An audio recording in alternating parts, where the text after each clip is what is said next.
রাধে রাধে। আজ আমি আবার একটা ছোট্ট কৃষ্ণ ঠাকুরের ছোট্ট গল্প নিয়ে এসেছি।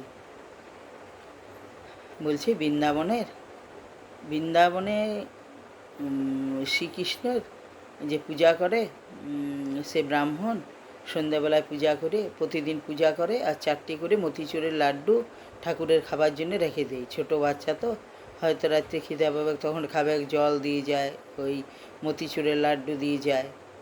সেদিনেও তালা চাবি বন্ধ করেছে, খাবার দিয়ে পরে তালা চাবি বন্ধ করে ব্রাহ্মণ চলে গিয়েছে।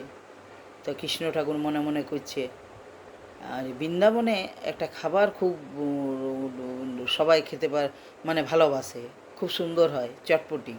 চটপটি মানে অনেক রকম ডাল দিয়ে পরে সেটা তৈরি করে, ঝাল দিয়ে মানে ইয়ে দিয়ে পরে খুব সুন্দর তৈরি করে, ওইটাকে চটপটি বলে।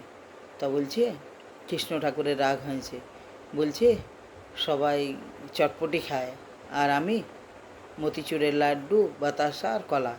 না, আমি আজ খাবো না মতিচুরের লাড্ডু, আজ আমি চটপটিই খাবো। এই ব্রাহ্মণ তালা বন্ধ করে যাওয়ার পর কৃষ্ণ ঠাকুর বাইরে বেরিয়েছে, চটপটির দোকানে চলে গেছে। চটপটির দোকানে যাওয়ার পরে বলছে, তোমার আর চটপটি আছে? বলছে হ্যাঁ আছে। বলছে আমাকে দাও 1 প্লেট। নিয়ে ওই পাতার প্লেটে 1 প্লেট চটপটি দিয়েছে। বলছে বাবু তোমার কাছে পয়সা আছে? বলছে না, আমার কাছে পয়সা নাই। বলছে তাইলে আমার এই বালাটা তুমি রাখো, কাল সকালে আমি তোমাকে পয়সা দিয়ে যাব আর এই বালাটা নিয়ে যাব। তো আমি বলছি ঠিক আছে।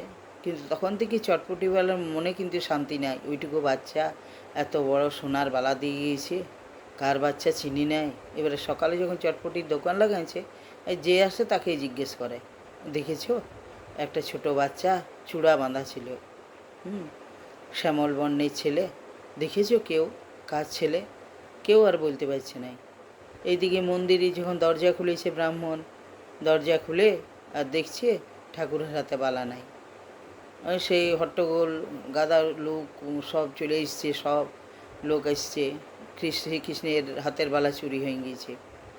নিঃশেষে পুলিশকে খবর দেওয়া হয়েছে। পুলিশ এসছে, এসে পরে সবাইকে জিজ্ঞাসা করছে। তখন একজনা বলছে কি, ওই চটপটিওয়ালা কিন্তু আমাকে জিজ্ঞেস করছিল যে একটা বাচ্চা কালকে আমাকে একটা বালা দিয়ে গিয়েছে, তো ওই বাচ্চাটাকে কেউ চিনো?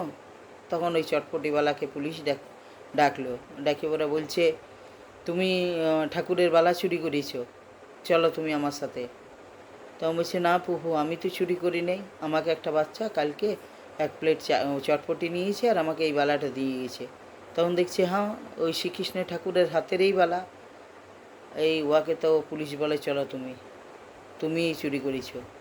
তখন বলছে ঠিক আছে, আপনার সাথে আমি যাব, আমাকে একটু প্রভুর সাথে দেখা করতে দেন।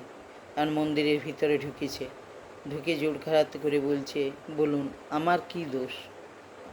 আমাকে যে আপনি এত বড় শাস্তি দিলেন, আমার দোষটা কোথায়? এ প্রণাম করতে করতে দেখছি ভগবানের মুখে চটপটি লেগে আছে। আর যে ইয়েটা দিয়ে পরে খাবার চটপটি এনেছিল, সেই প্লেটটি পড়ে আছে। পুলিশকে ডেকেছে, দেখুন দেখুন আসুন। তখন ভিতরে গিয়েছি, তখন দেখছি ঠাকুরের মুখে চটপটি লাগিয়ে আছে, আর যেটা তো করে এনেছিল পাতার খোলা দিয়ে পরে সেটাও পড়ে আছে। তাইলে বিশ্বাস, ওই যে ভগবানকে চটপটিওয়ালা বিশ্বাস করেছিল, তার জন্য সে রক্ষা পায় গেল, আর ভগবানের চটপটি খাওয়া হলো। তাইলে ঠাকুরকে প্রতিদিন বাতাসা মিষ্টি দিলে হবে না, আমরা যে খাই সেটাই অল্প করে দেওয়া উচিত। রাধে রাধে।